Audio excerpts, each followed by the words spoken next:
Hey, good evening and welcome, everybody. It's Ukraine Update here on the Shills, and I hope you saw us over on the Skeptic Haven there earlier, hanging out. We had a great chat. We're hoping a couple of them are going to be able to show up here and hang out on the show with us. We'll see how it goes.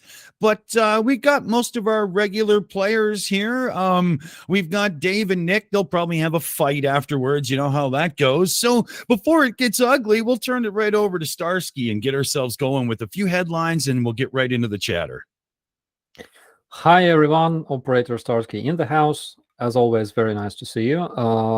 Some updates from Ukraine here. One of the most recent news, and it's very important for me, is Ukrainian Ministry of Interior created, rather reformed.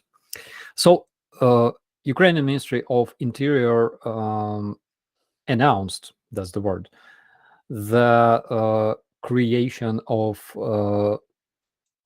assault brigades in the National Guard of Ukraine, and it assigned different, let's say, names to each brigade that are based on the existing brigades, and my brigade will become one of those.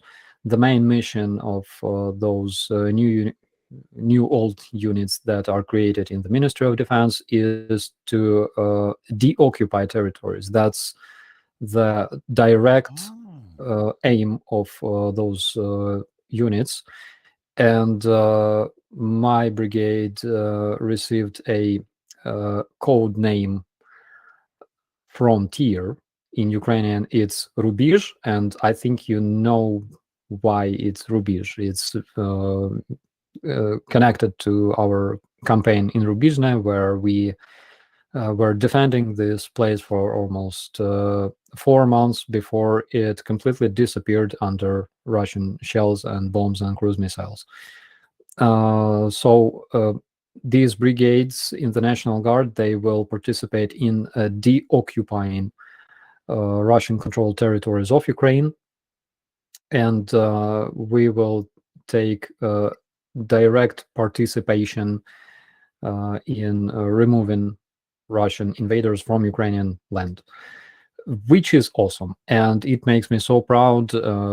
My guys are very, very proud too, and we keep recruiting a lot of people as of today who want to join our brigade, because my brigade is currently one of the most numerous in terms of the personnel, and we will receive some interesting things from our Western allies, and hopefully I will be able to make some very, very interesting content about that.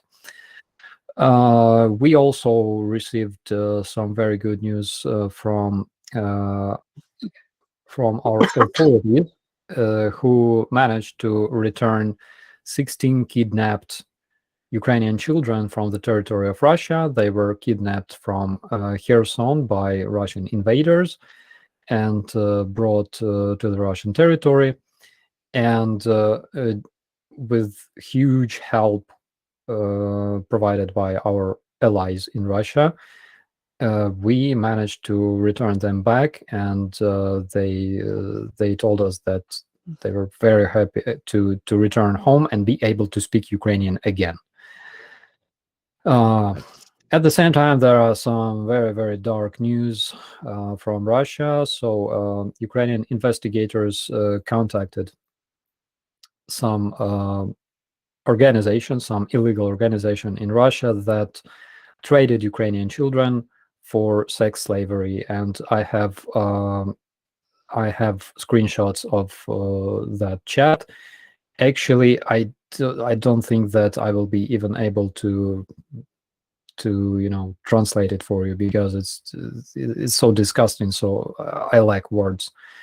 So basically, what they do, they take Ukrainian children, age 5 years old, 9 years old, and they sell them to Russians who want to pay dear money. God. Yeah. And we are collecting information on those people. It became public. But I don't think that I feel too much surprised about it, because unfortunately, yeah, we know whom we are dealing with. Exactly. Those were the main news from Ukraine. Another cool update is that European Council calls European institution to accelerate and start process of accepting Ukraine into the European Union, which is a huge step for all Ukrainians. It's something that we were talking about since 2013, probably. Mm-hmm.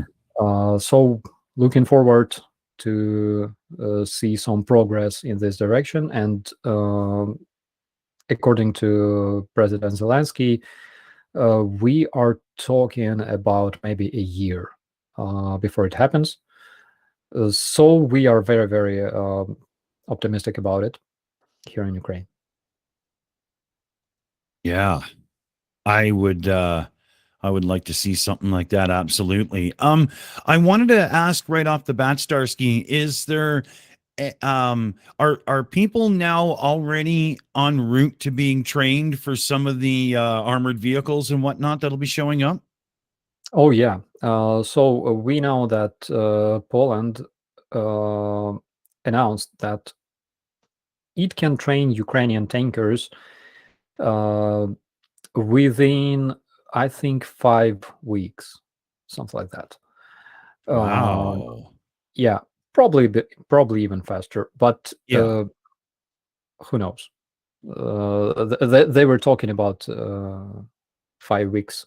So there's a lot of Ukrainian soldiers. We're talking about thousands of Ukrainian personnel being trained right now in terms of operating Patriot anti-air systems, as well as Bradleys and new tanks on the territories of those countries that promised us those vehicles. So yeah, so we are very, very optimistic regarding this. Excellent. Excellent. We have a super chat in already if Claire's handy there. I'm concerned Streamlabs isn't working, so I'm going to reboot it and turn it over to Claire for the shout out. Okay. From Secular Sekai for $9.99. Hey, I just saw you on Skeptic Haven. Starsky, keep up the good work.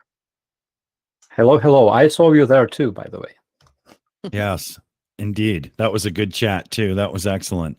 I'm going to turn to Dave if we can for a couple of questions because Streamlabs has totally pooped the bed. So I'm going to do that for a second. No worries.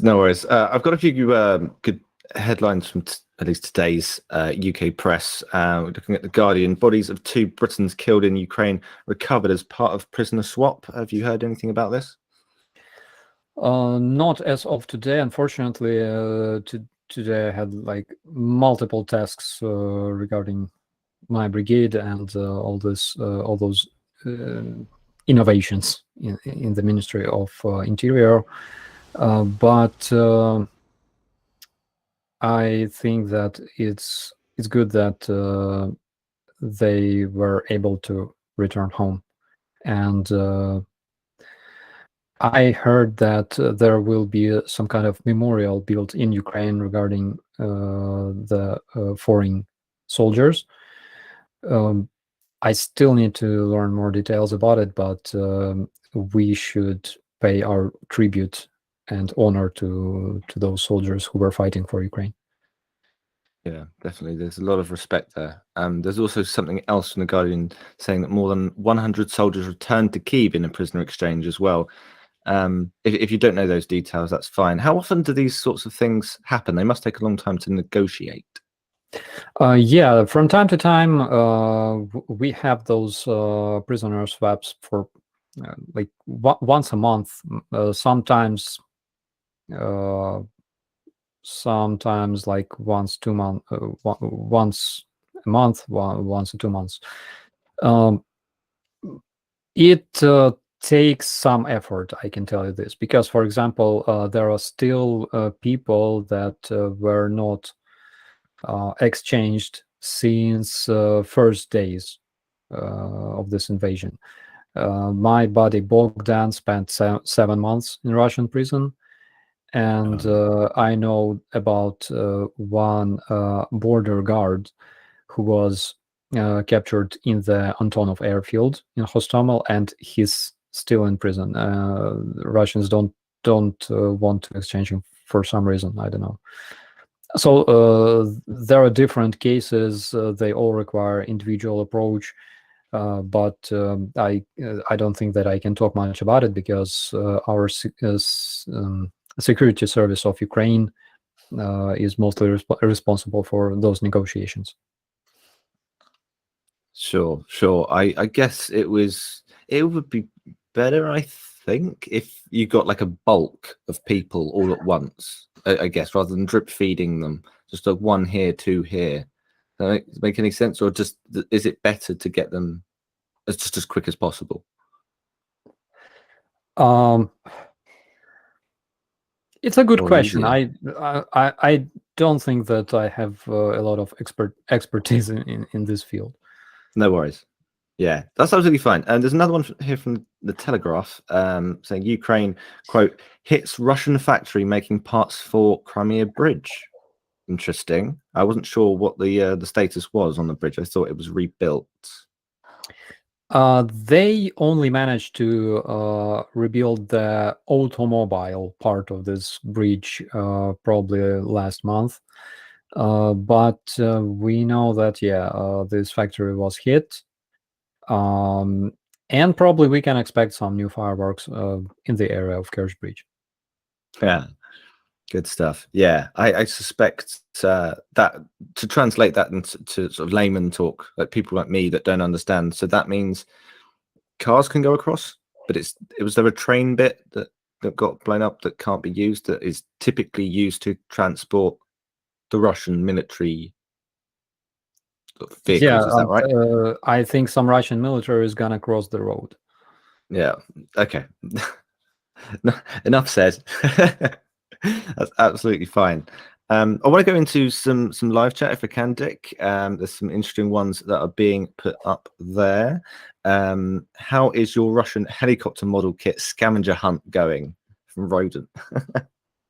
So it goes fine. I already found a mouse to put into this helicopter because as we learned in my previous stream, so we solved this mouse mystery.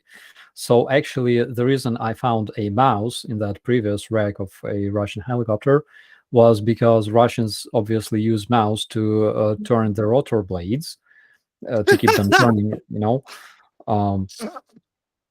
So I already found one mouse, but I gotta find another one because there's like two rotor blades, two propellers actually counter-rotating.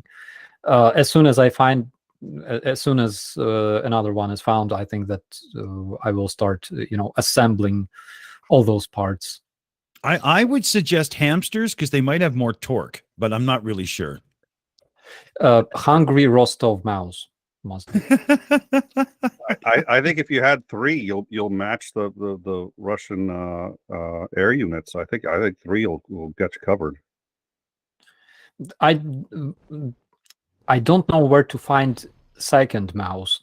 And it must be specifically Rostov hungry mouse because you gotta do everything according to schemes, blueprints. Specs, Yeah, you cannot just take Ukrainian mouse and expect it to do the job. It will be otherwise. It will be a completely different model, and I want this specific model. It takes a very specific kind of mouse to engage in combat for Russia.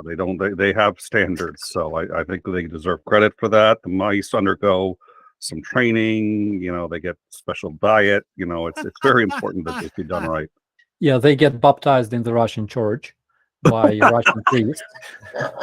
They also have to they have to learn Russian anthem. They gotta learn how to march, and things like that. Doesn't Russia baptize Satan missiles too? kind of giving us a hint as to who runs their church? Oh yeah, They have this habit of baptizing missiles, including nukes, including that ballistic missile that is designated as Satan, which is kind of cringy. Could it be Satan? Just any chance to play that clip, Dick. Huh? I love that It's clip. been a while. It hasn't been a Actually- while. If you've been watching the previous show, it's been about a half hour. Yeah, I used it on Skeptic Haven. They had no idea it was coming. Pretty soon, we're going to have to use that 3D model of Putin that I made and make it say whatever we want. Any suggestions, just leave them in the Shills Discord. Indeed. Indeed. Yeah, we'll have to do that. We'll have a suggestion room. So let's see here. Dave, do we still have questions to get to? Because I have one more thing I'm going to reboot in the background. It's hilarious. You cursed me pre-show because you said, oh yeah, sure, you're all set and ready. Told you there would be 4 things to do, and they're the most important yeah. things every single week. Never mind. There are loads of lovely questions. So Liam, who's been a member for a month, hello to you. What do you guys think it would take to bring the West into direct action with Ukraine, in Ukraine rather, and how likely do you think those events would be? It's gonna be very, very hard, because even despite all of those moments when Russian missiles were falling on Polish territory, or Russian UAVs were falling down on Croatian territory and things like that, we see that Russians, even despite all those reckless actions committed by Russians, still NATO countries are trying to avoid it as much as they can. However, in my humble opinion, it's gonna take probably like a couple of weeks to completely liberate all Ukrainian territories if NATO forces are here.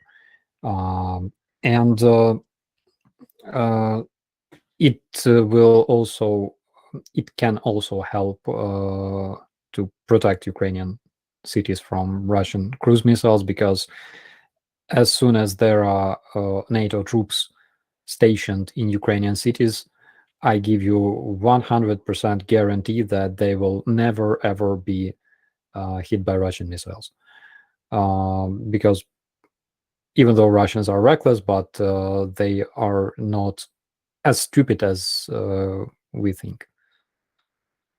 If I can take a stab, the NATO, we know, sent a message to Putin through back channels saying if they deploy nuclear weapons, NATO will engage on the side of Ukraine. We believe they also included chemical weapons. We know for a fact they said nuclear weapons. We believe, and I personally believe, they said chemical weapons as well. So if they deploy chemical weapons, that's why months ago you had them with, you found soldiers with the antidote to chemical weapons. Now they don't carry that anymore because I don't think they plan on deploying it. I have zero doubt in my mind NATO will not engage for anything short of that. Nothing short of that. Will NATO engage? If that happens, I think they will engage. I don't think they're bluffing. I think Putin knows it, which is why we haven't seen that. And I think there's a 50-50. We'll see Putin do one of those before the war is over. It's a terrifying time. Yeah. There's another point here that leads on from what you were just saying there, Starsky. What would be most needed for rebuilding Ukraine?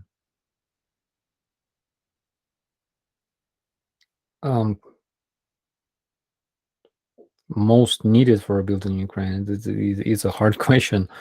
Yeah. People, I think. People will be needed. Good answer. I mean, yeah, I guess when you think about what needs rebuilding, it's not just physical objects, it is community, right? Yeah, it is. absolutely. Yeah. And that's almost leads into a completely separate question I was going to ask later on. Your life has changed in inexplicable ways. What do you miss the most and I guess something to do with people and certain communities and just hanging out and having a good time. Music, you've mentioned that before. A lot of things. I miss the feeling of being completely relaxed. I bet. Because I'm accustomed to this fact that anything that surrounds me can change, can be destroyed in the blink of an eye, and that's why even when I'm meeting my friends, even when I'm having sushi, which is probably the best thing that can happen to me nowadays, still I don't feel completely safe. That's why I cannot enjoy the moment like 100%, and that's the worst thing, because the only thing that really brings me back to life is talking to you guys. It's talking to my viewers, talking to supportive people. The last stream I had on my channel, we were just talking about life, and it may sound funny or ridiculous, but I had the best sleep that night. I woke up like completely relaxed, completely refreshed. So yeah, I miss people, but at the same time, I have people around me, and they are best. Excellent. It really, you need that in life, no matter what's going on around you. If you're only surrounded by, in your case, war, the human condition can't take that. You need something else to take you away from it. Has to be, right? Yeah, it's like it's the same feeling when you are attacked, and at this moment when you are attacked, you're talking to your friend or your relative by phone, and they can hear you, they can talk to you, they can support you, but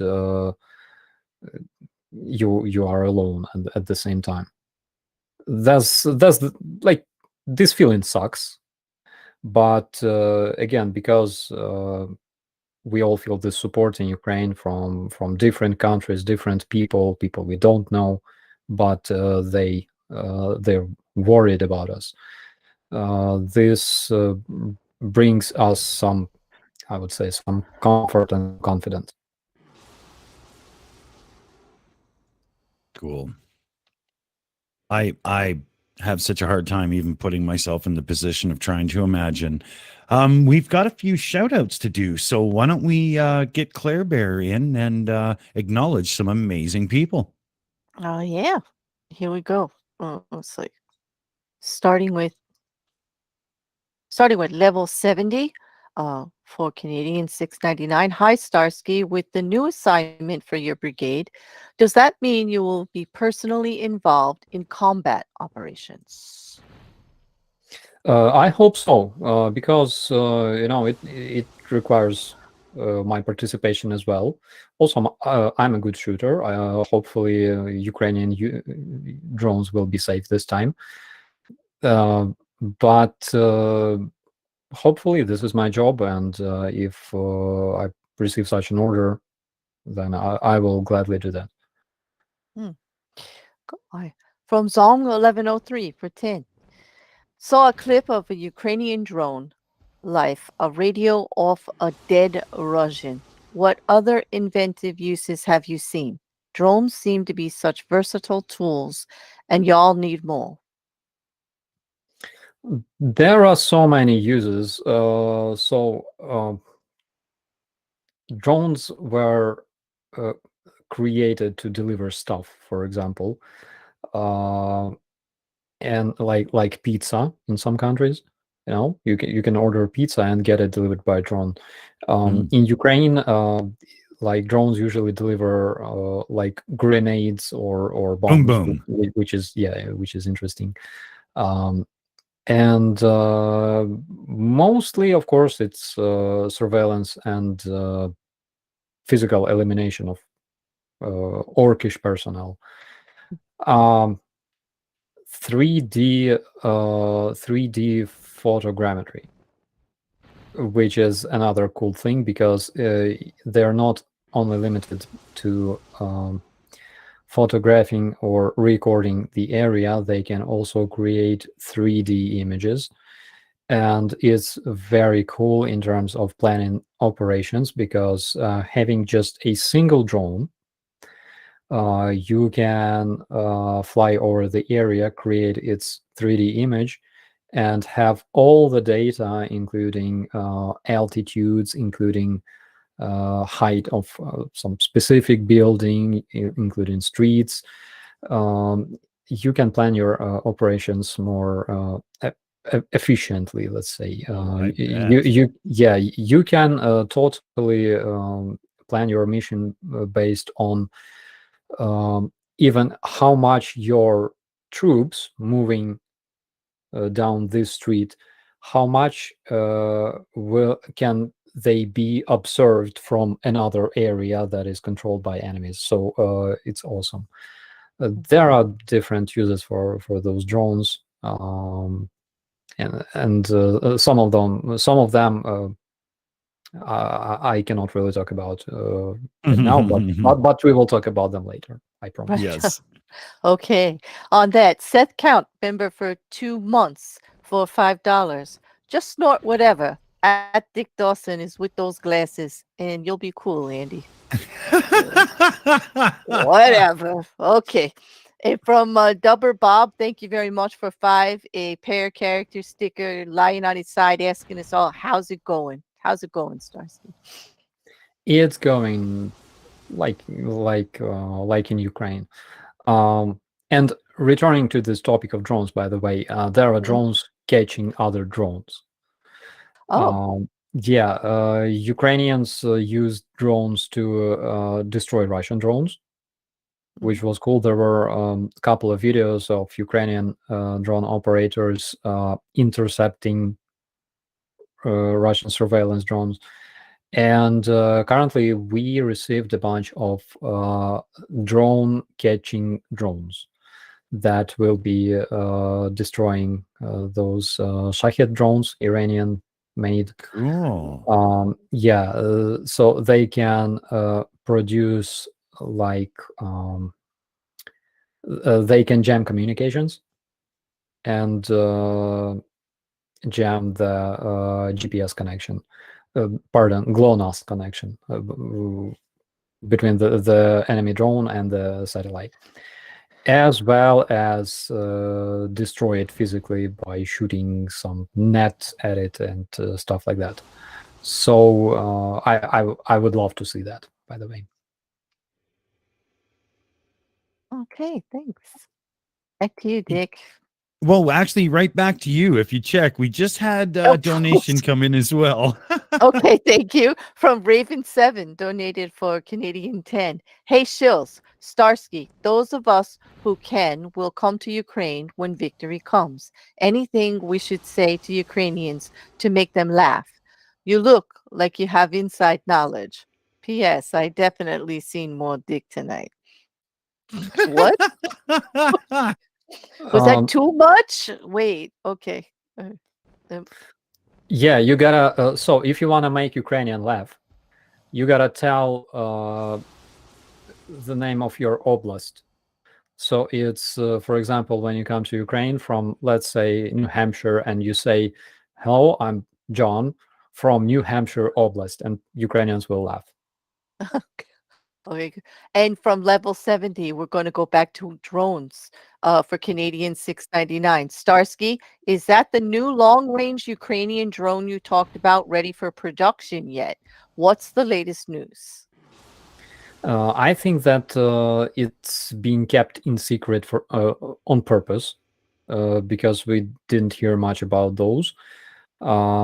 Maybe they are being used already, but we don't know about it yet.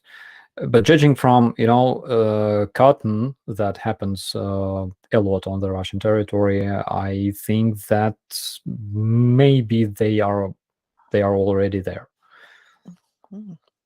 Okay, and one more from Inkboy for £2. Starsky, tell us how you earned your anti-air badge. Oh my god. So I destroyed a drone. I shot down a drone in 2017. And because I know all the details, because I know all the details, so this drone only managed to take off like 90 meters up into the air, and I shot it down at a distance of about 150-160 meters, just 5 rounds from my AK. The problem was that it was a Ukrainian drone that belonged to our friends from 59th Brigade, and it was the only working drone that time on the whole front line in my area. But of course, yeah, it was my guilt. Mhm.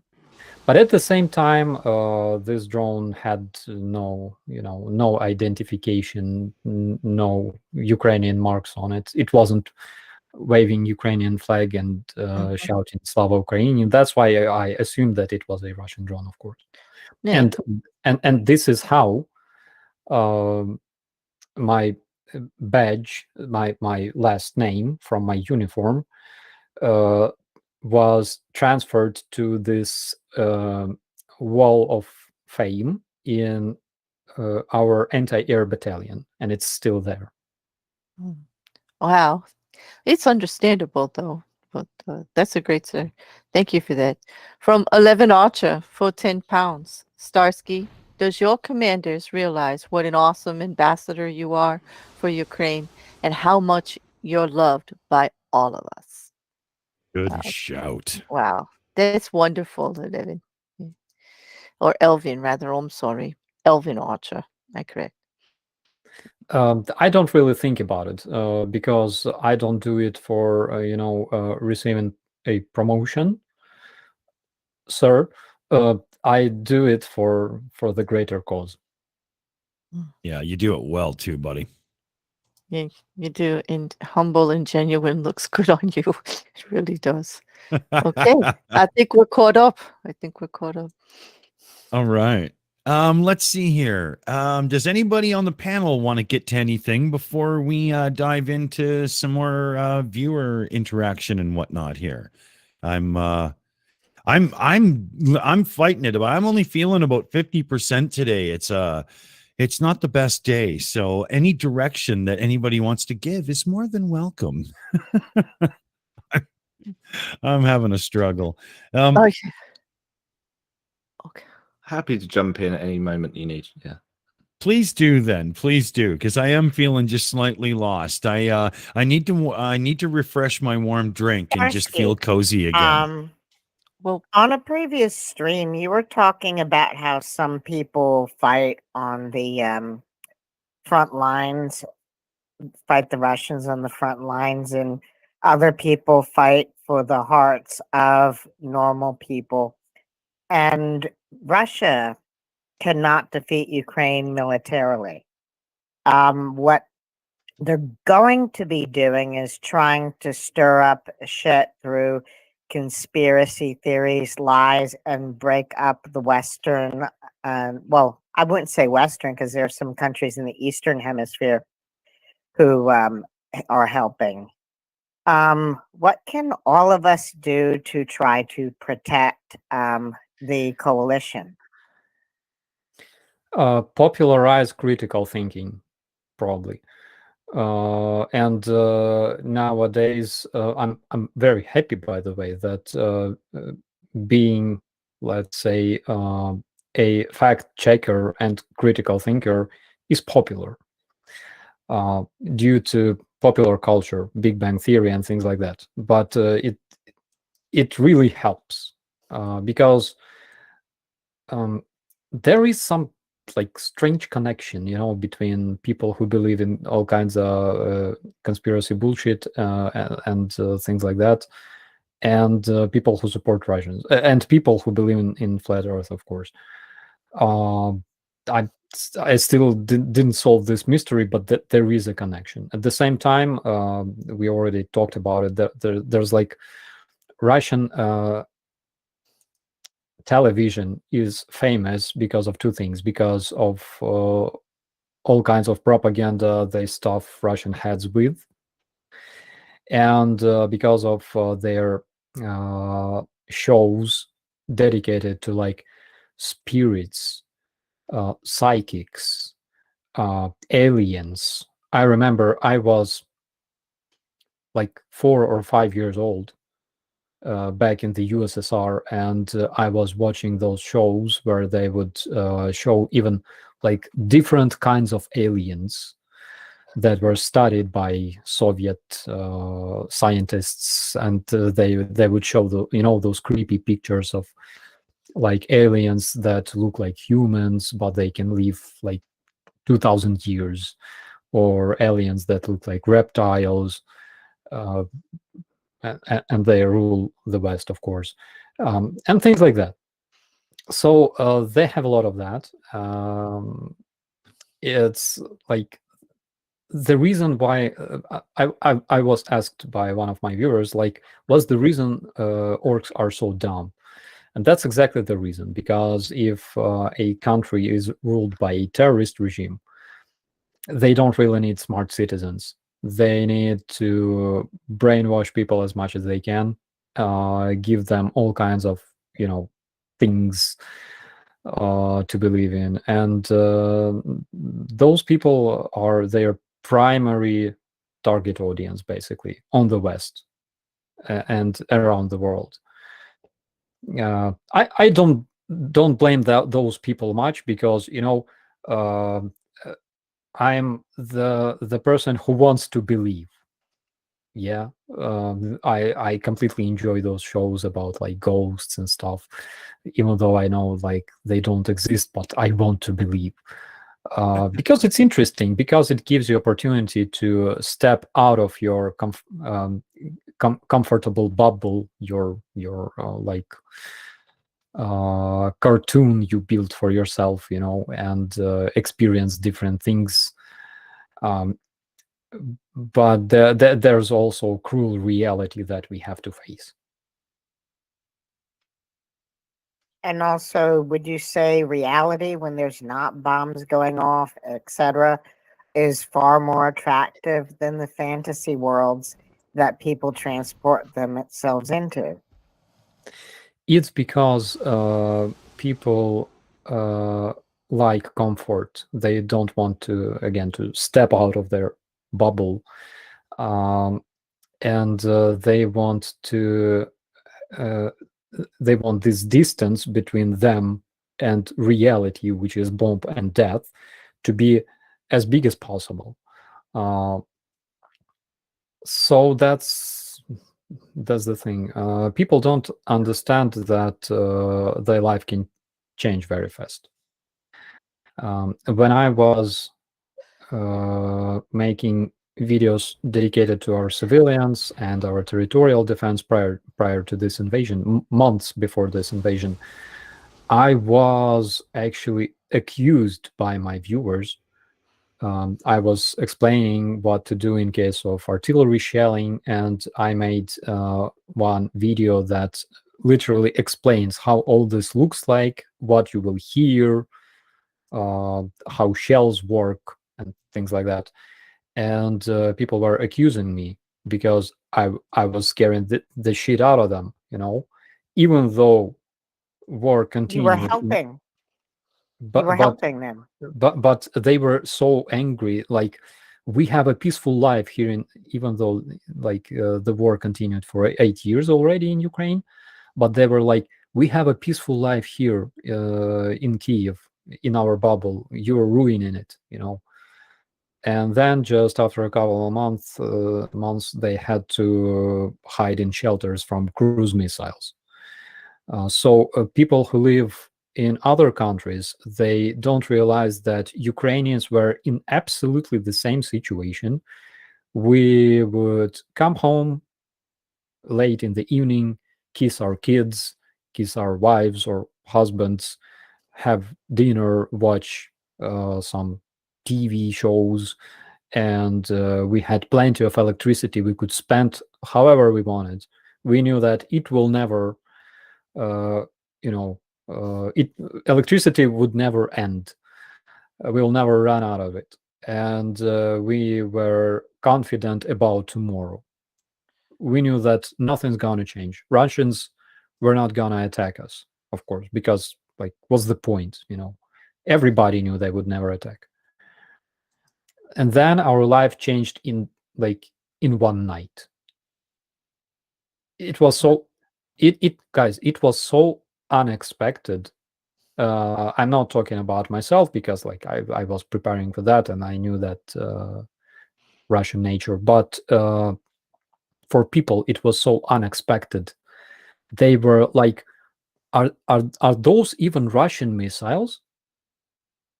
They couldn't believe that it's for real. They are being killed for nothing, and of course, because Russia failed this first stage of informational warfare, they keep creating all kinds of reasons to justify their atrocities and their invasion. All kinds of them. They keep claiming that it's because of NATO, because Russia was warning that they don't want the expansion of NATO, even though Ukraine was never a member of NATO, and Ukrainian territories of Crimea and Donbass, they were occupied by Russia and annexed long before we even started talking about NATO. So there are different things. They say that to some people, they say that they fight against Ukrainians because Ukrainians support this gay culture of Europe. To other people, they say that they fight Ukrainians because Ukrainians are Nazi who kill gays and things like that. But they are masters of creating those loads and loads of bullshit and disinformation. There are so many cases.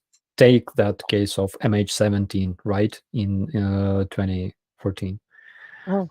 They designed so many versions of what happened, and each version was it looked more legit than the previous one. There was a version about Ukrainian Su-25 that flew at the altitude of like 10 or 11,000 feet. Not feet, kilometers. So it's like 30 echelon 300, right? Of course, they don't fly so high, but of course you can always edit the Wikipedia, which they did. And there was this version of Ukrainian anti-air missile. And then the coolest version that I heard, again, no disrespect to families of those who died, but it was so horrible, so it was amazing. They said that actually all those people on board, they were already dead. American government took a remotely controlled Boeing packed with dead bodies and exploded it over Donbass to blame Russians. So there were so many versions, and when this trial happened, even before the trial, the European Council, I think, they were talking about the investigation of this tragedy, and they all voted to declare their disgust with all the disinformation that Russia created around this in order to, avoid responsibility. And people must understand one thing: you should completely ignore what they say. Like, you can dig in all that shit, trying to analyze like what's true, what's not true. But in order to keep yourself sane, save hair on your head, and your teeth, you gotta completely avoid, any contacts with Russian propaganda, because I look very well preserved for my 18 years. Yeah, Wonderful. the Yeah. bullshit will age you tremendously. And turn you into an alcoholic. Amen to that. Right.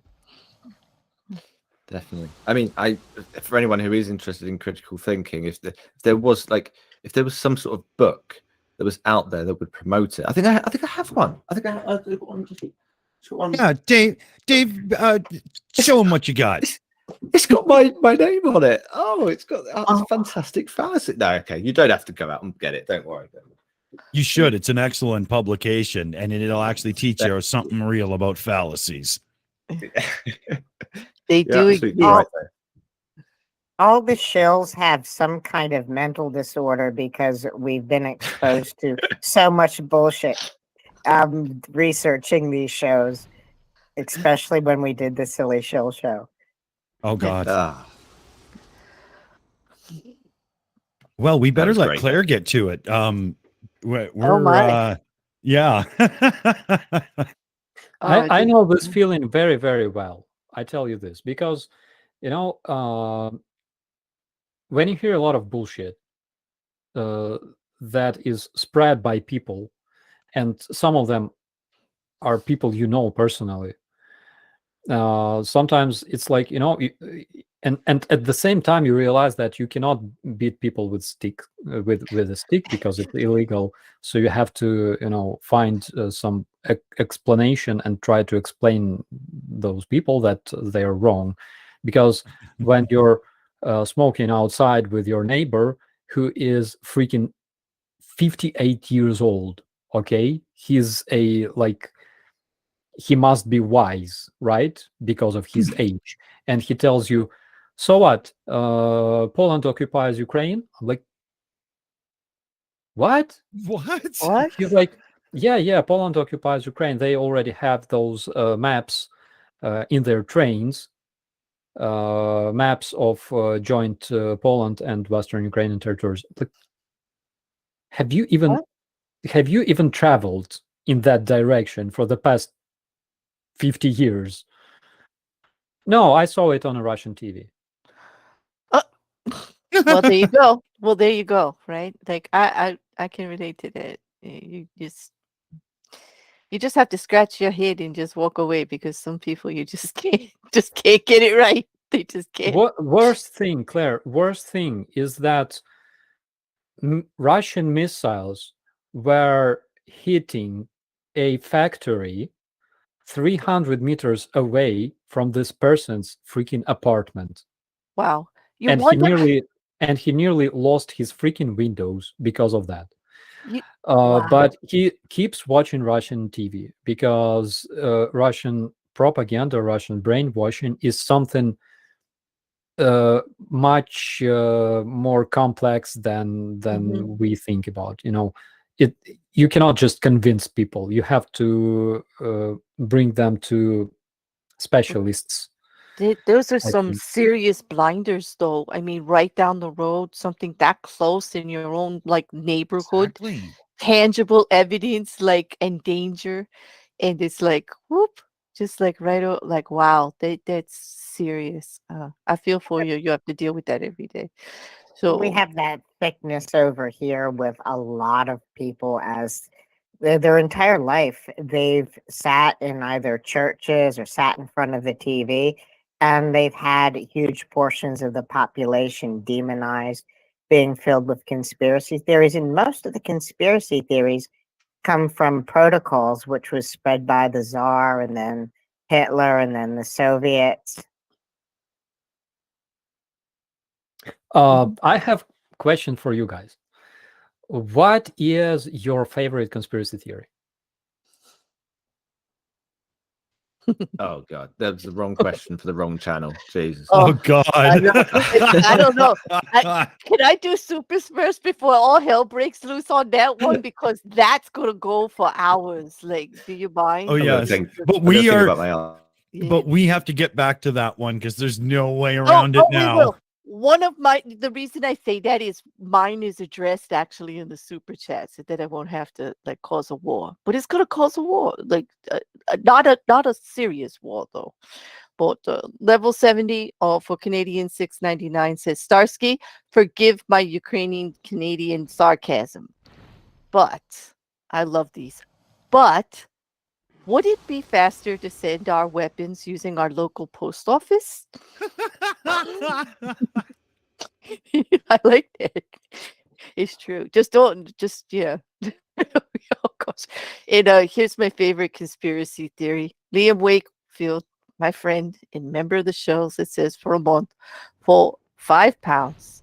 This is just to get Claire to say no to pineapple on pizza. And he said it not in English, in some kind of cryptic whatever, like it's not supposed to be that. But I'll say it. I don't believe it. I don't believe it. No, pineapple is a good a Hawaiian, a ham and pineapple. That's a good pizza. Mhm. Fight me. I'm not going to fight you. I make the best yeah. pineapple pizza in the world. And everybody who says they don't like pineapple on pizza eats my pizza. They never leave. Seriously, they never leave. Like, I'm standing behind that. Okay. I tell you this recipe of Ukrainian sneakers. This is how we call it in Ukraine. So you know what salo is? Salo? Salo, yeah, it's a Ukrainian traditional cuisine made of pig. Mhm. Basically, it's like bacon. Oh yeah. Well, Yeah, it's more like it's more fat. It contains more fat, which is nutritious, of course. So it's like salo with chocolate.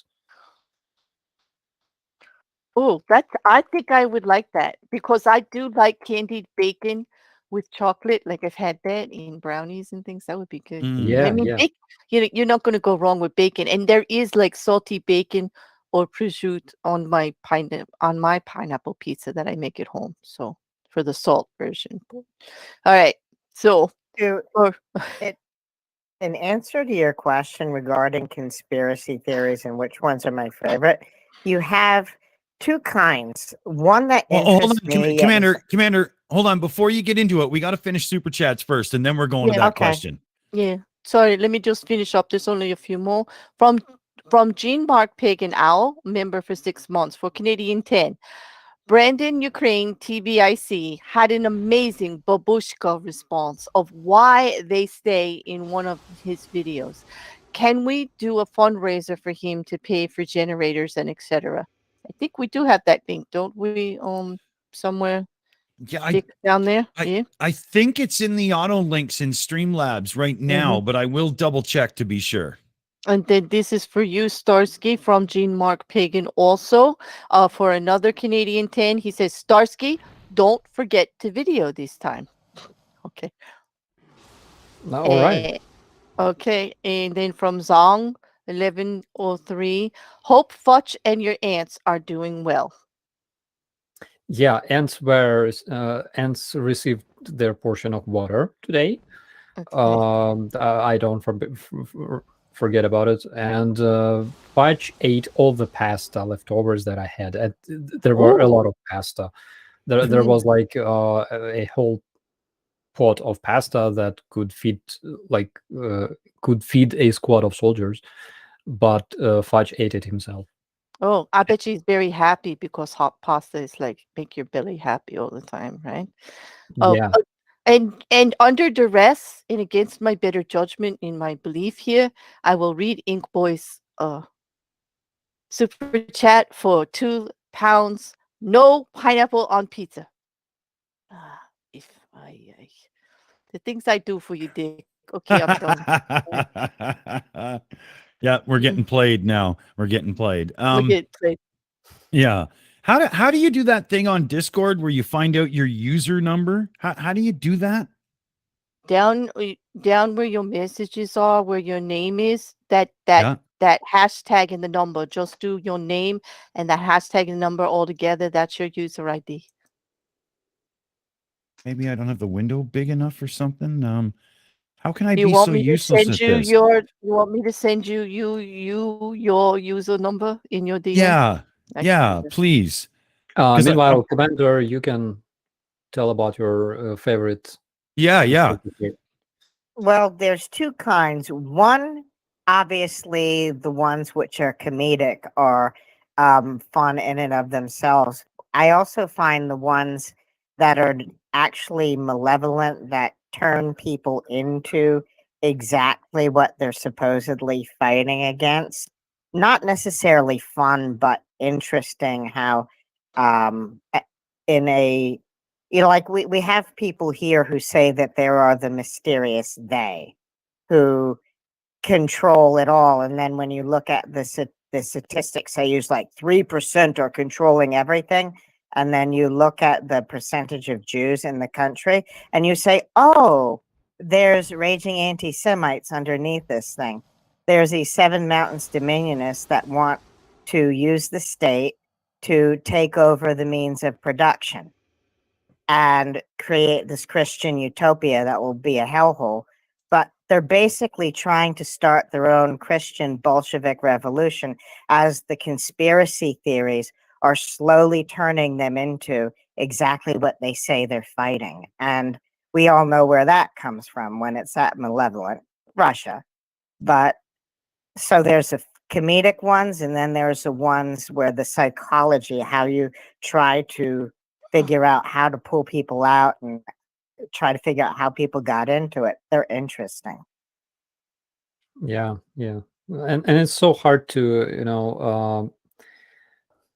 the reason why it's so hard to convince people that they should stop listening and accepting bullshit that makes absolutely no sense is, again, because of this comfortable bubble. For example, in Russia, people accustomed to living like this because they know that they know the truth. Of course, I mean, there's a whole world who wants to eliminate Russians for being so good and chosen, and at the same time, there is unbeatable, invincible Russian army that will always protect them from the whole world, and that's why you have to support them. And of course, their leaders, those wise men and things like that. This is Russian comfortable life. They have those comfortable little apartments with those carpets attached to walls, and there they feel themselves safe, secure, and confident. And this is like their small green zone, where they can just hide, have some vodka, watch TV, and believe in a better future because their army protects them against evil West, against whole world, basically. So this is how it looks like for Russians. It's different for different countries. In Ukraine, it would like I don't know what is security right now in Ukraine. But one thing we learned for sure during this year, we learned that things are not important at all. And the only thing that is really important is when you ask somebody on the phone, like, are you okay? And the answer is, yeah, I'm all right. That is important. People over stuff. Yeah. Yeah, very much. Absolutely. Favorite conspiracy there. What do you think, Dave? What's your call? I'm gonna have to go for Claire being from New Jersey. There we go. Oh, God. Hey, jeez. it just beats JFK. You know, It does. it's It's there. about It's there that with old, 9/11. You got to. No, I'm really interested in There the are whole JFK thing. there are two Yeah. people from New Jersey who I was born there. There are two people. Stop picking on New Jersey. Oh, Oh, you stop picking on New just to Jersey, clarify. you're picking on me. Yes, that. Yes. Like Thank you. that. You see, that just proved I was from Jersey. I caught that, Dave. Like I caught that. Dick, what's yours? Well, my favorite conspiracy long term would still be flat Earth, because you've got to deny every space agency on the planet as liars and so many other things to still stay in the trap to say that the Earth is flat. It's ridiculous. But my favorite new conspiracy was this one ancient alien idiot who came out and said the real reason that Russia is invading Ukraine is because Ukraine is hiding a secret alien arc spaceship. And I just, come on. Oh, I still have the Ark? link for that. Yeah, I an arc. downloaded it. Wow. Way to put like a whole bunch of conspiracies into one, huh, Dick? Like just like that one. That's just like wow. Whoa. Oh geez. Yeah, it's thick.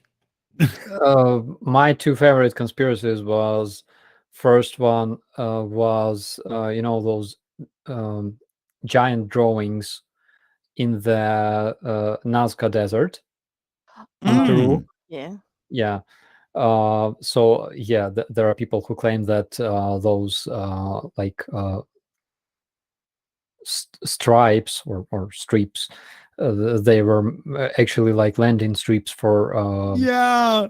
alien spaceships, which again, it's like landing a shuttle, a space shuttle, using like smoke signals. It makes no sense. Yeah. But the one that conquered me for a while when I was a teenager was EVP, electronic voice phenomenon. So it's like you can record voices of dead people on a recorder or things like that. I even so I watched all kinds of shows like Ghost Hunt, probably I like Adrenaline or whatever. It was cool to watch it like like a movie or something.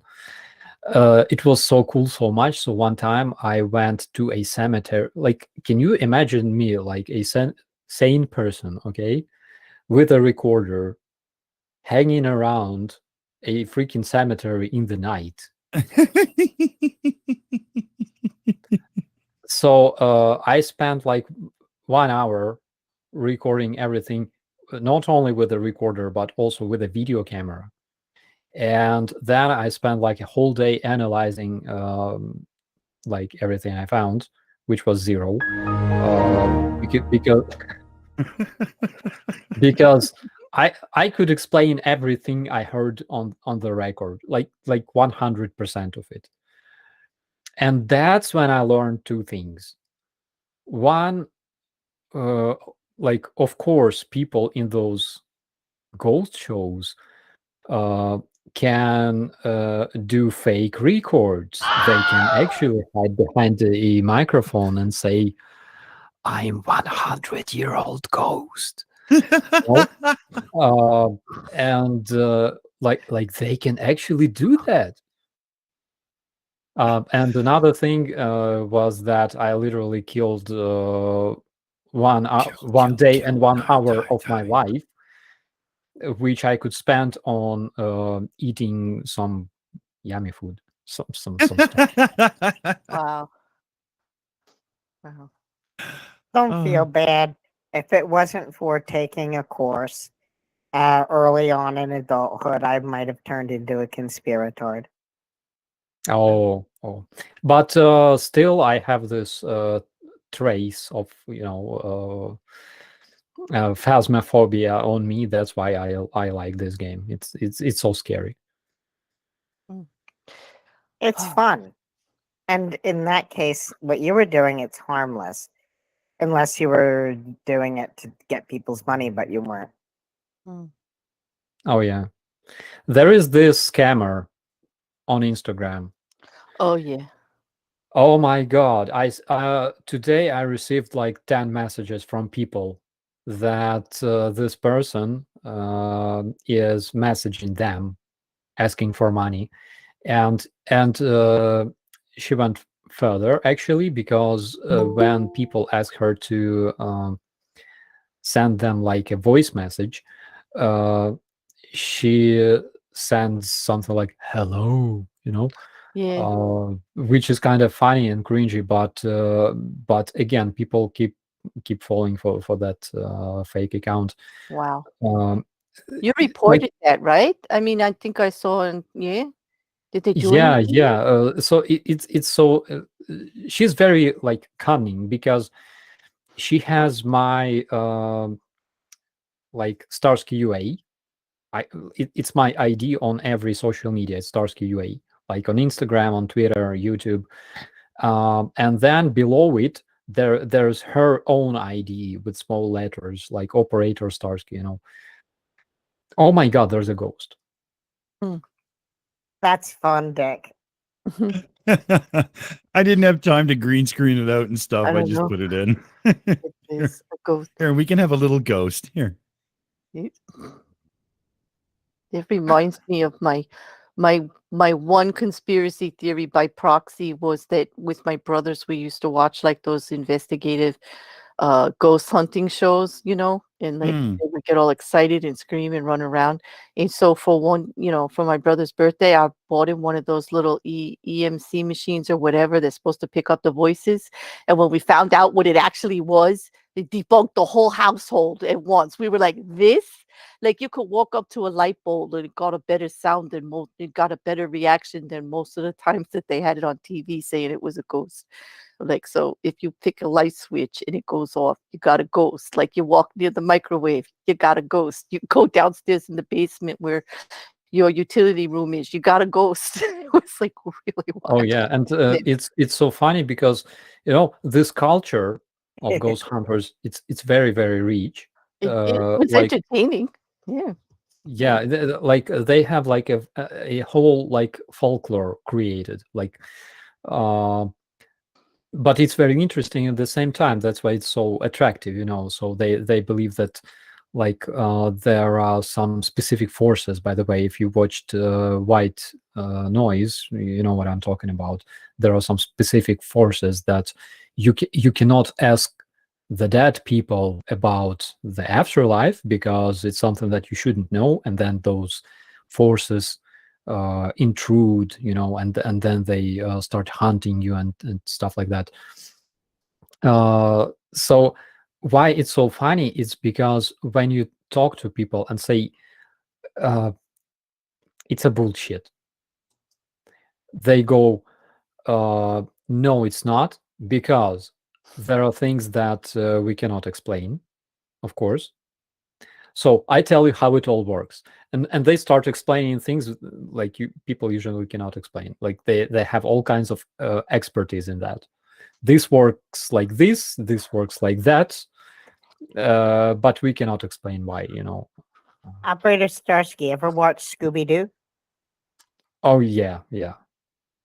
We should take a minute. Afro Atheist was able to join us over from the Skeptic Haven show there. Hello. Welcome to the show. Oh. Hello.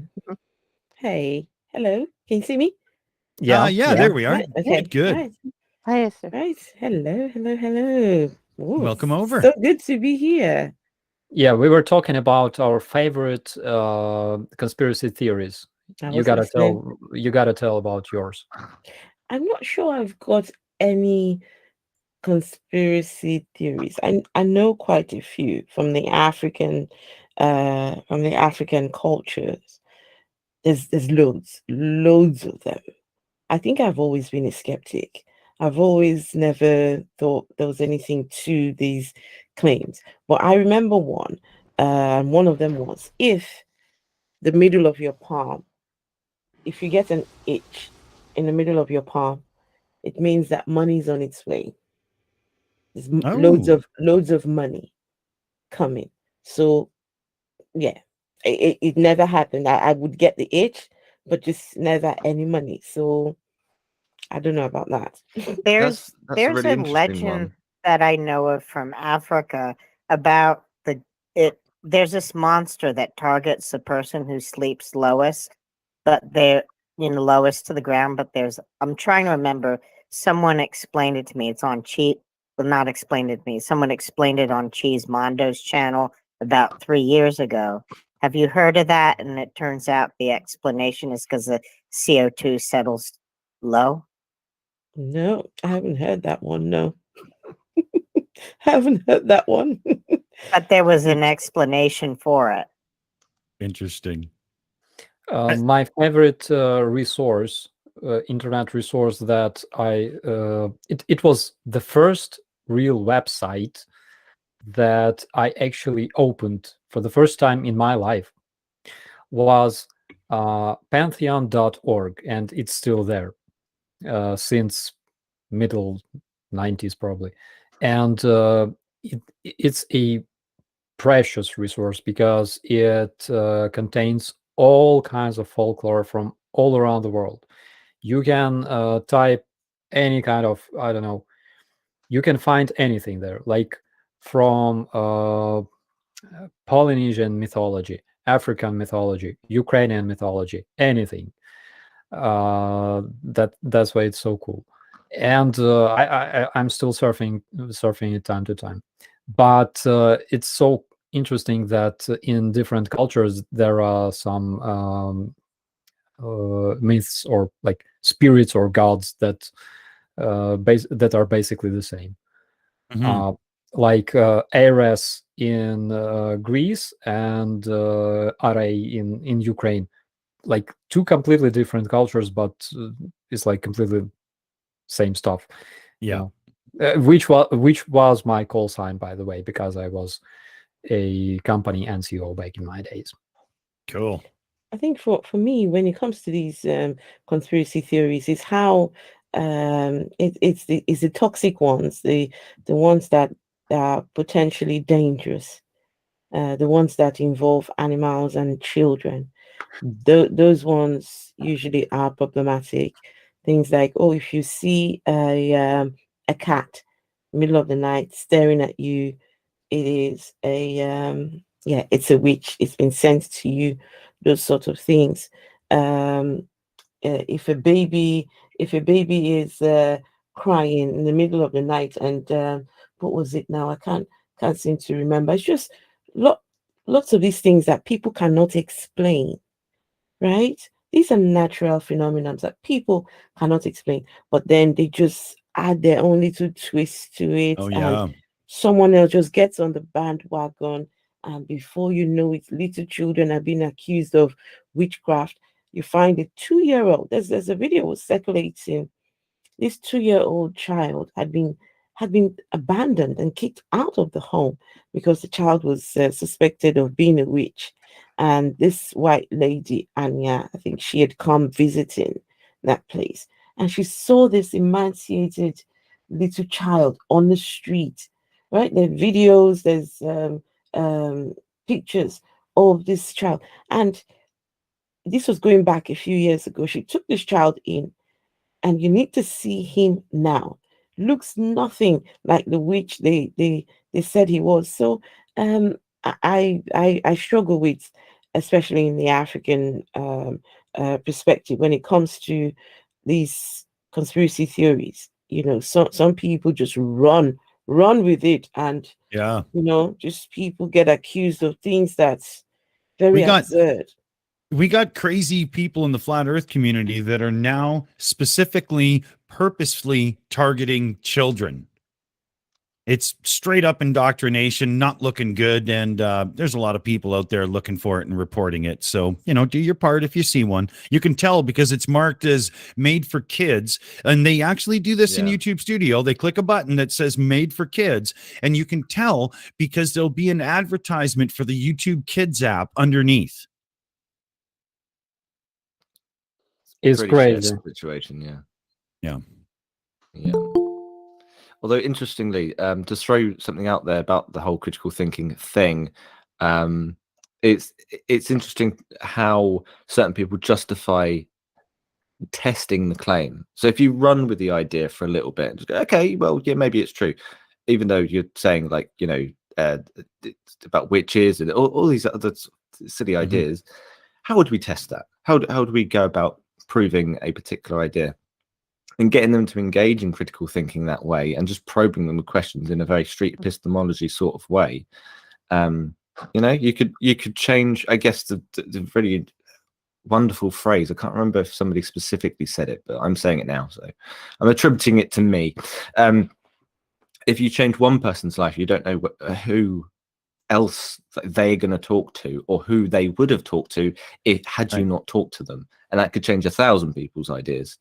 So yeah, it's the hair product effect, and they told two friends, and they told two friends, and so on and so on, right? So can I ask this question? Would you call? Okay, no. Let me rephrase it. The idea that a virgin was impregnated by a ghost, and you get the Jesus narrative. Would you call that a conspiracy theory? I guess. Yeah, because traditionally, if you look at the role of Jesus in religion and so on, it's very much a power play. So yes, I would. So it's a conspiracy theory that millions have just run with. Yeah. And not to be a spoil sport, but there is the word where it says, "and a virgin shall conceive." The word's not virgin. It's, I forget the actual word in Hebrew, but it means young girl of childbearing age, which could be, but it's not specific. Either way, whether she was a virgin or a young girl, it was a ghost, right? In this, I completely agree with you, and it's totally up to how this conspiracy theory is used. Because, for example, if it's a chaplain in the army helping out a soldier in a hard situation, this can help. At the same time, if it's throwing a witch hunt and killing millions of women around Europe, it's complete nonsense. That's yeah. If it's like a peaceful religion of Islam, where people respect each other and live in peace and share this peaceful idea, it's fine. Same with chaplains, by the way, Muslim chaplains. But if ISIS uses this religion and explain it their way, and they use it, to terrorize people, then it's a different thing. So same with any kind of conspiracy theory, flat Earth, same stuff here. Yeah. Like you name it. I think the key is differentiating between belief and religion, or belief and conspiracy theory, if you will. Yeah. One is trying to push an agenda. The other is simply the personal structure on how you see the view or view the world. Right. Yeah, like we talked on the previous stream, like there was this Russian Orthodox Church that was populated by KGB spies, and Commander Macmillan knows what I'm talking about. Yeah.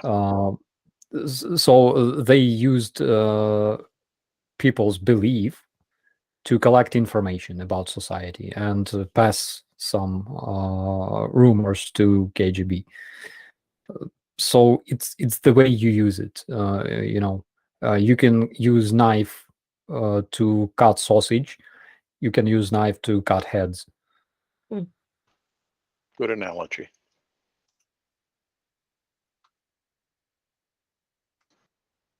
And now silence. Because Dick ran away somewhere. And he didn't tell anyone to take over, so we didn't. Because We went clickless Right. for about a minute. Yeah, Dick, we were talking behind your back without you. Well, Okay. in the tradition of Al Haig, I'm in charge now. I'm in charge. Right, but he needs to tell us because otherwise to punish the things he says to Well, us afterwards if we try to do a revolt.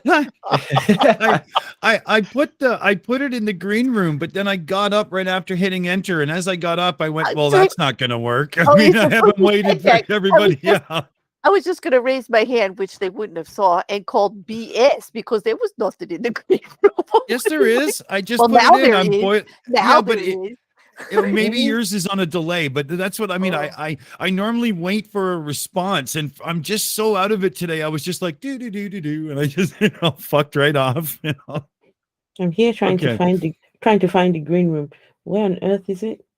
Well, we have a private thing in our Discord. When we have guests on, we usually make it so people can get in there. But again, I'm literally having chills. I'm making another cup of tea with honey right now to try to get through the day here, and I can't get anything right today. So if it's there, I'm gonna screw it up, guaranteed. But yeah, Claire's got a couple of supers, and then I'm sure Dave has something, and I'll be right back. Sorry, everybody. Oh, that's okay. Let me get this supers up right now. Okay. Oh, I do. From level 70 for Canadian $2.79. Starsky, who makes the best pampushki in Kiev? Is that pampushki? Is I say that right? Yes, that's pampushki. It's a type of special bread with garlic that you consume together with borscht, and it tastes fantastic. So best pampushki that I tried personally, they are served in this restaurant called Pervak. Actually, there are two places. There's a very nice restaurant called Pervak. It's in the Kiev downtown, where they serve some perfect borscht, perfect steak, by the way. And the day we celebrated Johnny FD's residentship, we had some dinner in Pervak, and I ordered two steaks in a row because it was so good. And they serve perfect pampushki. Another place is it's called kind of home kitchen, home cuisine probably, Домашняя кухня. It's like a franchise in Kiev. There are multiple restaurants called Домашняя кухня or Puzata Khata. It's third place. So usually you can find pampushki and borscht there.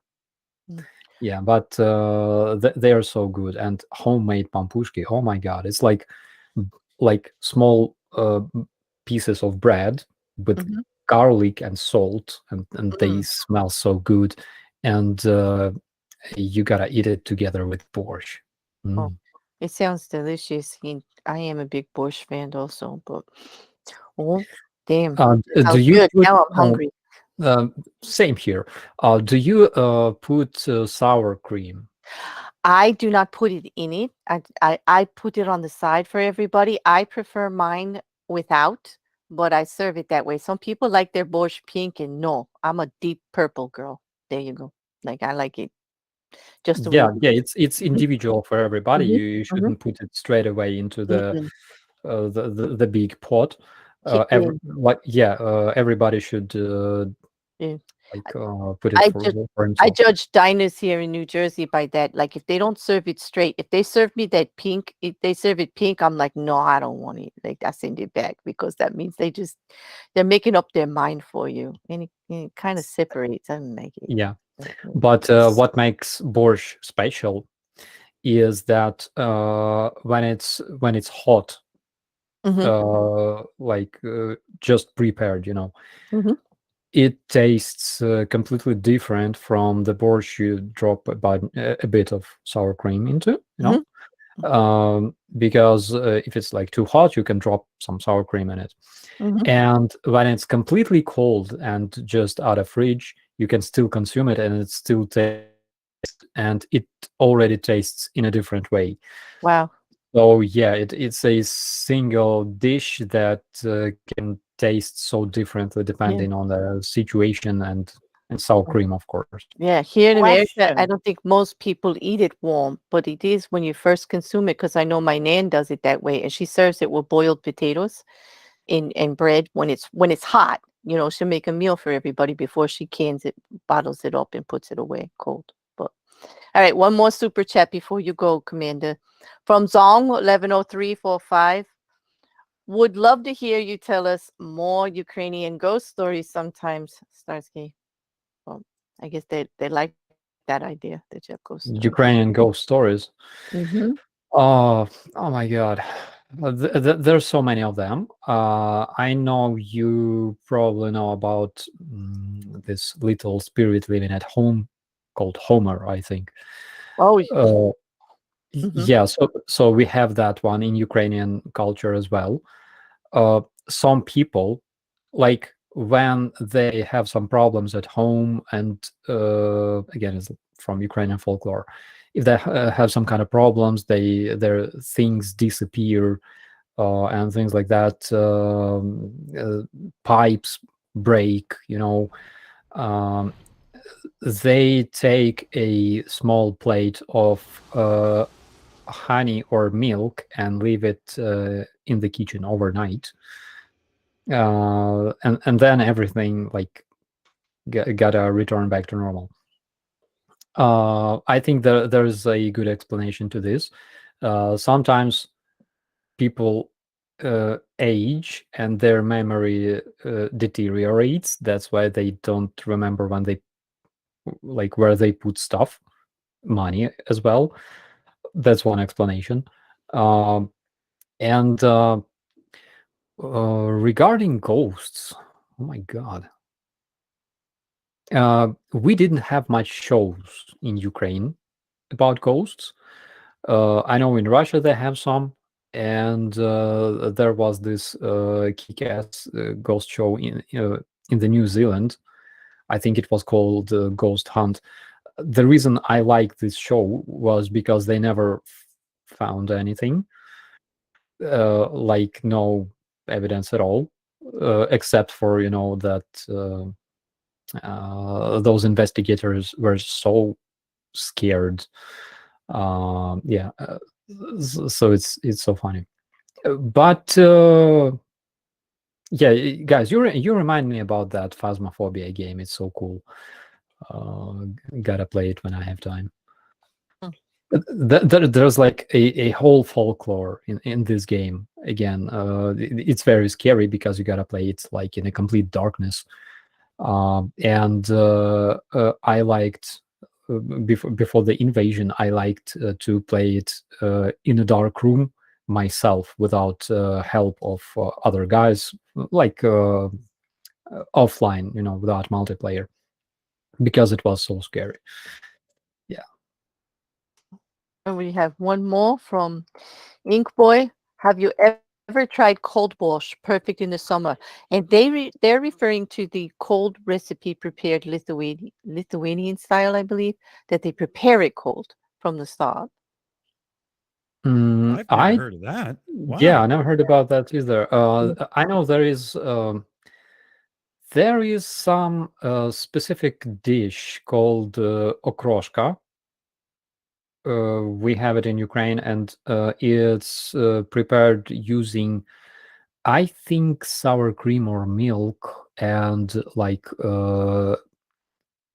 not pickles, but cucumbers and things like.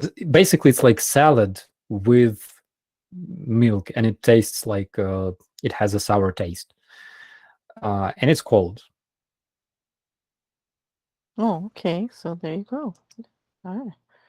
So, All right. so We are caught up. time to open the big can of worms. Mm. What's the difference between Ukrainian and Russian borscht? Oh. The difference is very simple. Russian borscht doesn't exist. It's called shit. I mean, she. Yeah, they have some dish that is, yeah, it's called shit. I've got a I great had a idea for a borscht. poll. Yeah. I I've did got a borscht. great idea for a poll, Dick. Can we put one up in the live chat that says, do you like either pineapple on pizza or Russian borscht? Borscht? What if you like both? Wait a I'll minute. take- What I'll- if, I'll- wait, I'll I take like You pineapple are a on pizza. fascist. Sorry. I'm a sorry. fan. What? I've been set up by Worley again. Damn it. Oy, Every week. Every week. man, the evil Englishman. Oy. I was going to say my father's old KGB nemesis would dispute the idea that there is no Russian borscht. But True. Like, I having like tried, borscht. having tried both recipes, I Mhm. prefer the Ukrainian. Operator Starsky, believe it or not, my question was about the borscht. Do you have any favorite recipes? Because as someone who is fed the beets right out of the can and said, here's a snack, and it wasn't exactly all that good. Do you have any favorite recipes for borscht that might actually remove all those bad memories if I try them? Yes. So there is. Let me find it.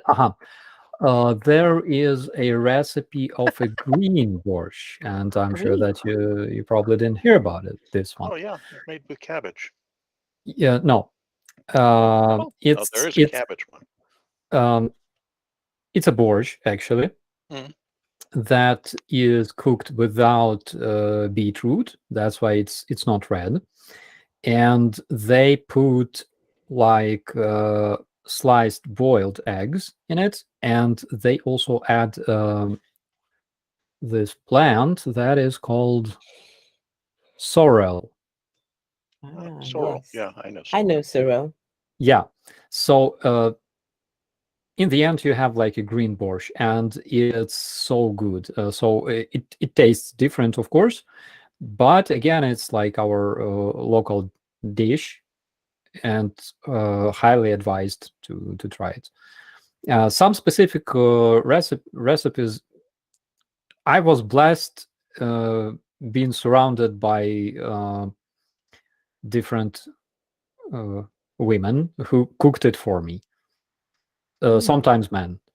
So I don't really know how to cook it because I don't. It requires some really nice skills to master this, Yes. this process of creating borscht. I put it up as beet soup, and I put BEAT because I just hate the thing. So I just, but yeah, so far pizza's winning, but it's not a landslide. So there we go. Yeah. I mean, there's 69 votes.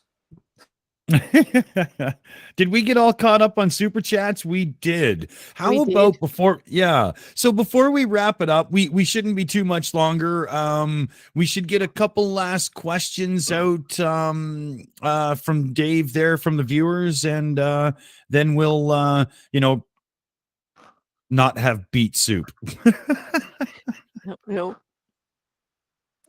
Really I interesting. just don't one, like actually, beets. Yeah. I from love Jean-Marc. Been a always. member for 6 months. Shut up, Claire. Jesus. I know. Christ. Sorry. There are people. There are people who can literally eat beets, and I don't understand that either. Like, I cannot eat beets at all, except for borscht, because it's a different kind of beets. They taste different way. But yeah, there is like beetroot salad, which can kill me. It works like a garlic against a vampire on me. There is we have specific. It comes from the Soviet times. It's called shuba. No idea why. Basically, it's like big layer of beets, and underneath it you have like onions and herring and mayonnaise. So what I do, I literally like throw away all the beetroots and eat the fish with that stuff. And I'm called a heretic, for that. There was somebody in the chat said, where is it here? Tinder Erickson says, pickled beets. But I can't stand dill either. So now you've just made it worse. It's a horrible idea. Oh, that is There are some again some stuff that I just can't understand.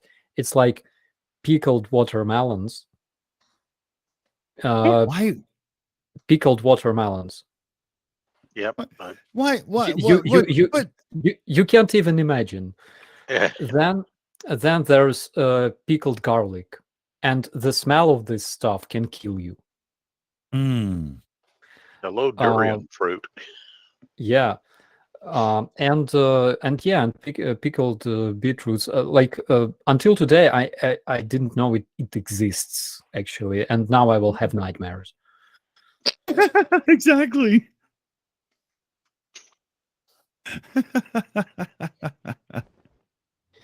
Oh, that's funny. Oh, we have a chat in too. We do. You got it? Yeah. I am just slinging it over right now. There we go. Now? Yeah. Okay. From Stephen Walsh, member for 1 month. For 10. A lot of conspiracy theories can be cured in the satire science fiction novel Illuminatus trilogy. Pineapple and jalapeno peppers on pizza? Yes, my man. Yes. Stephen Walsh. Yes. You take that, Worley. Okay. Yeah. Jalapenos are really good. I'm just being silly. Yes, there are jalapenos or any kind of chili on my pineapple pizza because you need umami. We'll explain that later. Back to you guys. Yeah, We're going to have cooking with the pizza, shills. Pineapple pizza has a right to exist, in my opinion. Starsky is Yes, a true it does. gentleman. Yeah, he's a true gentleman. Yes. Just to clarify, I mean, I'm going to take Nick Suter's logic and agree with you there because it just makes me feel so superior to everybody else around me. Wait, that means everybody his who arg- agrees well, not with my you argument, thinking it's about Nick. half Go the to Nick. planet. It's a true 50-50 split on pineapple on pizza. You're going against half the world here, Worley. Not just me. Jalapeno and mushroom is my favorite pizza. Mushrooms. We are getting to Jean-Marc's question with the kills Yes, me. yes, we are. I'm Starsky, muting. what rank system does Ukraine use? It looks British. Please explain. So I know that we adopted, I think, British rank system. I think British. Before that, we used old Soviet rank systems with praporshiks and starshinas and stuff like that. We had after master sergeant in the normal army, in the Soviet army as well as in Russian army or old Ukrainian army, you had like master sergeant, and then senior master sergeant, and then the superior sergeant god. So we got rid of those because they don't make no sense at all. And I think we changed some of the ranks, like names, I believe. But I think we use the system that is very, very similar to British, I would say. Yeah.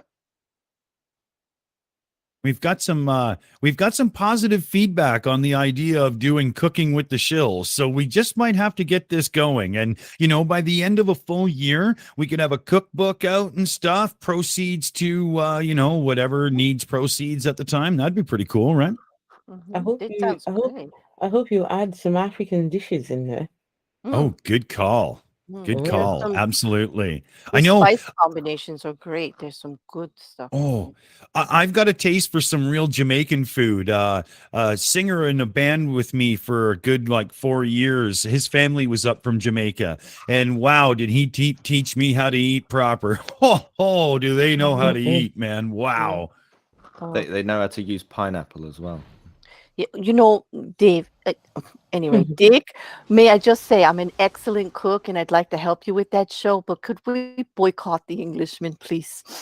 Yeah, if anybody tries to make blood pudding on Cooking with the Shills, you're Exactly. fired. Like Yeah. I've got like 5 recipes that would just like make it that he cannot be on. He just can't. Like they can't. They just can't. Although I will admit, the roast, the Yorkshire pudding, yeah, it's all Oh, good.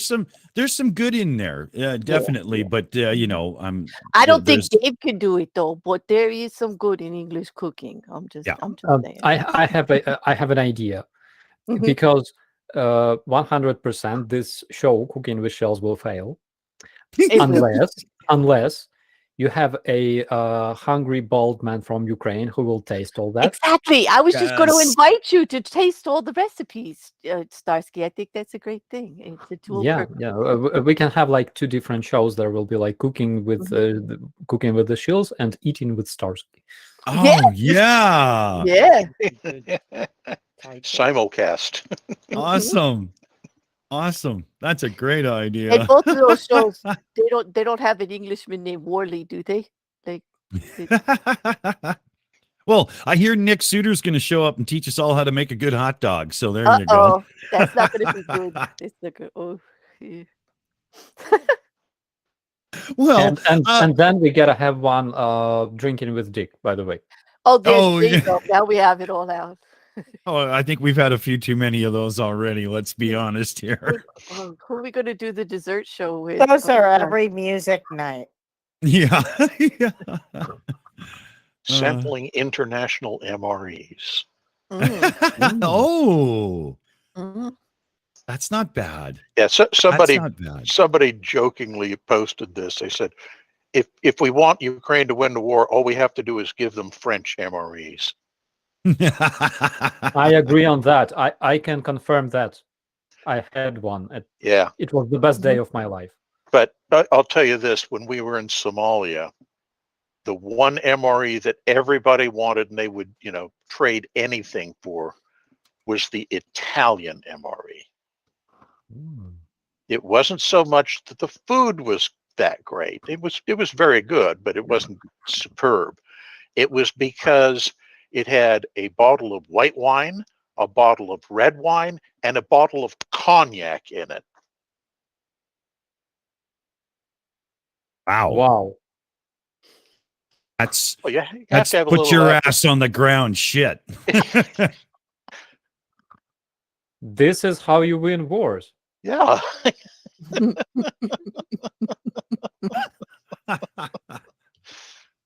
Mm. Now, to be Oh. fair, it was an MRE that was intended to last a whole week. Yeah, like that was going to happen. Well, no, I mean, the booze retail wasn't going to, but I mean, the amount of pasta was carefully measured, and there were different types, and you would have this one for one day and this kind the next day, and 6 or 7 different tubes of sauce to go on your pie. It was very elaborate. Cool. Tomato sauce makes everything great. Yeah, exactly. We had a mutual military exercise with our NATO colleagues in 2016.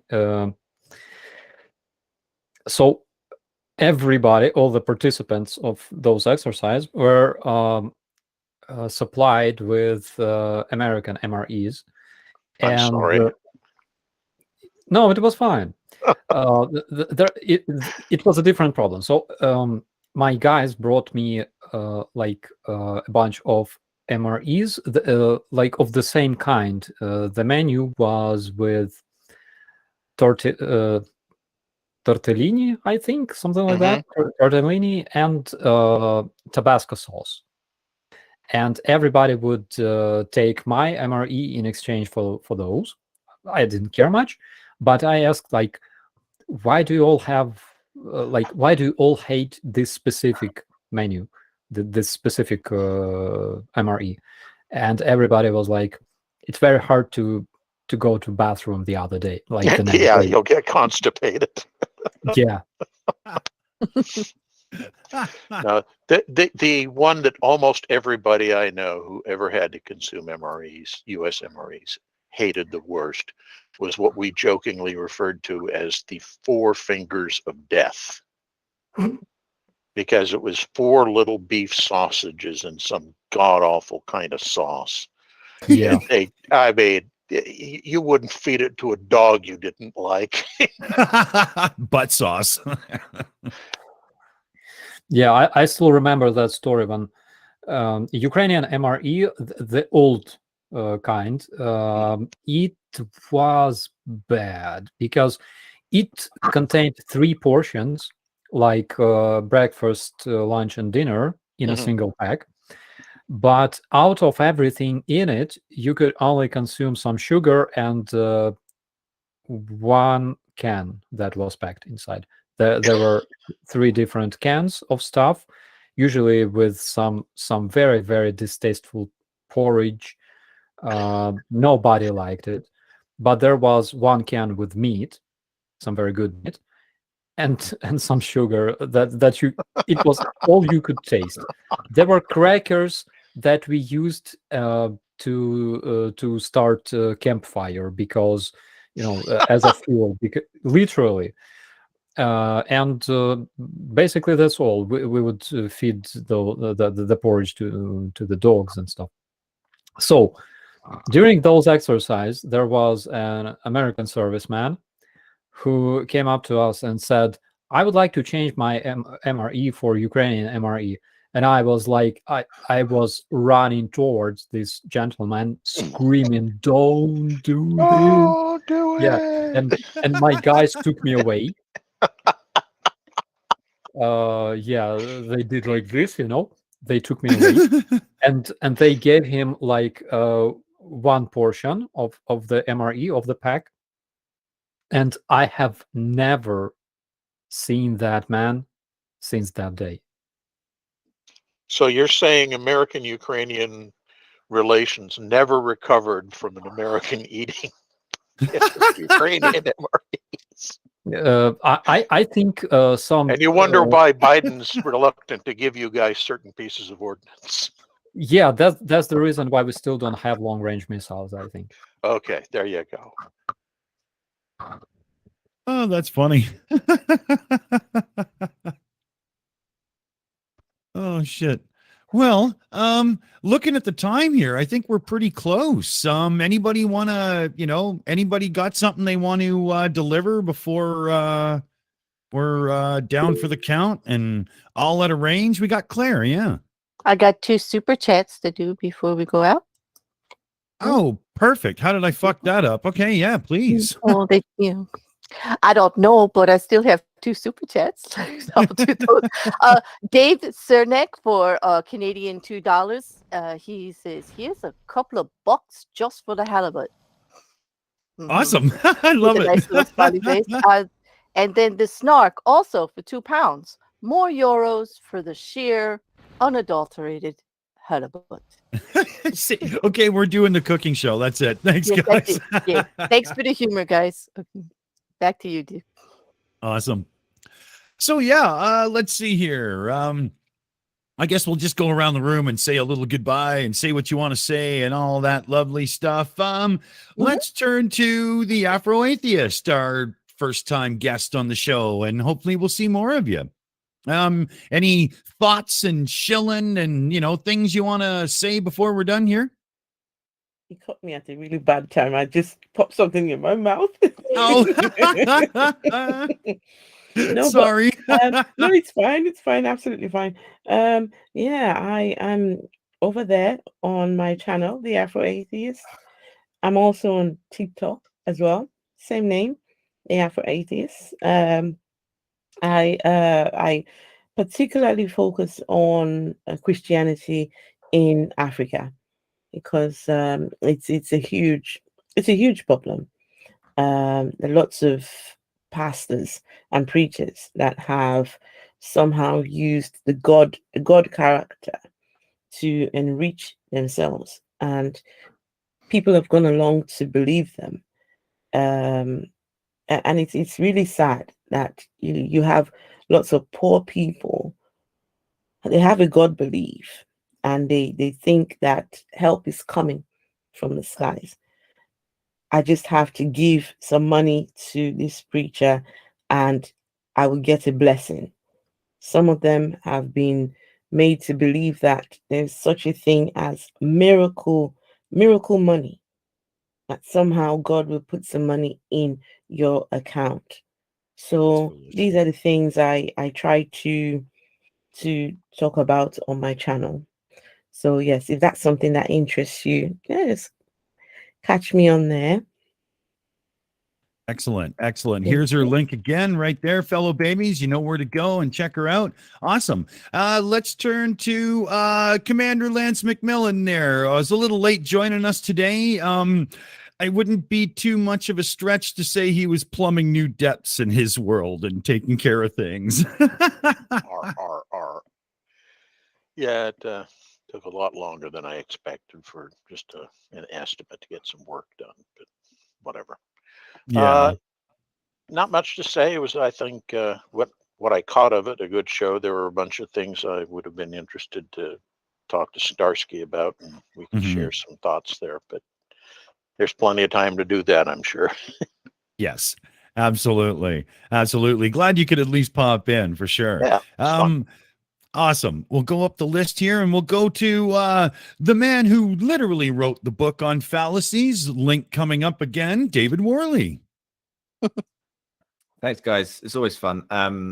I really resonate with what we said at the very beginning from what Starsky said, which is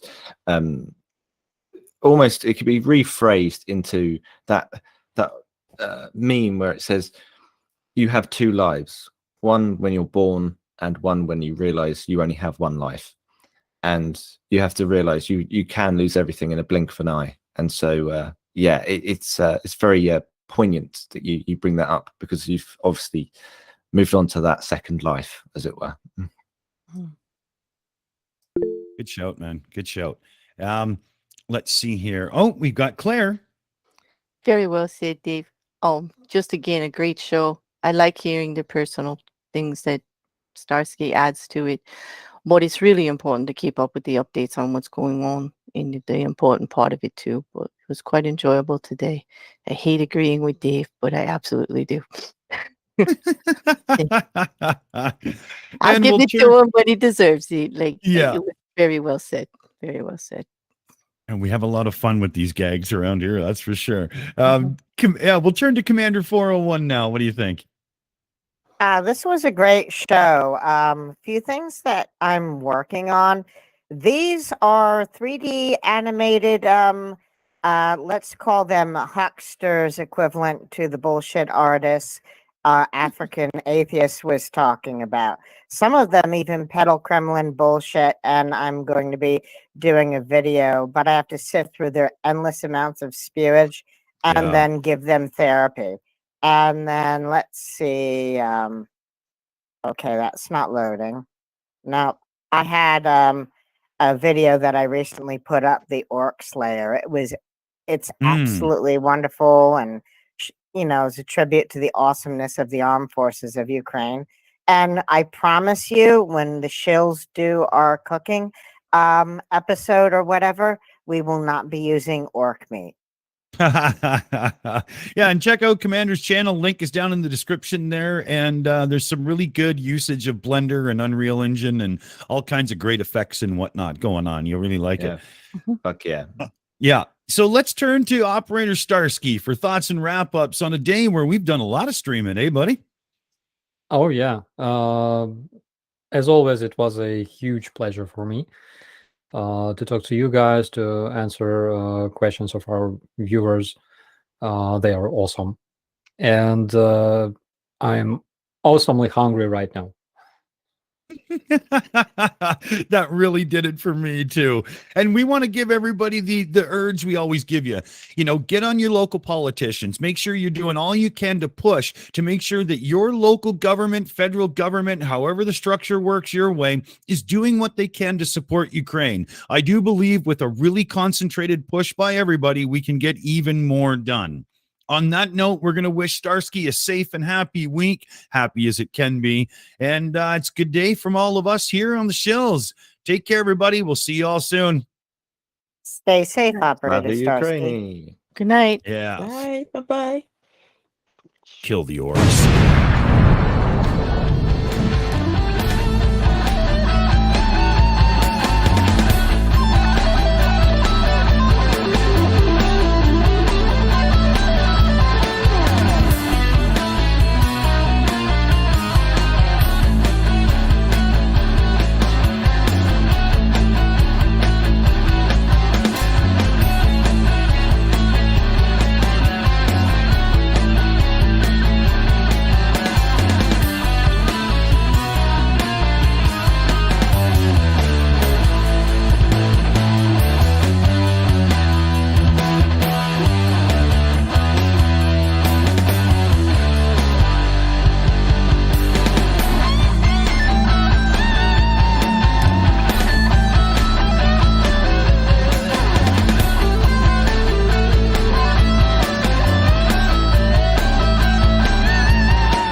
It's over. Go home.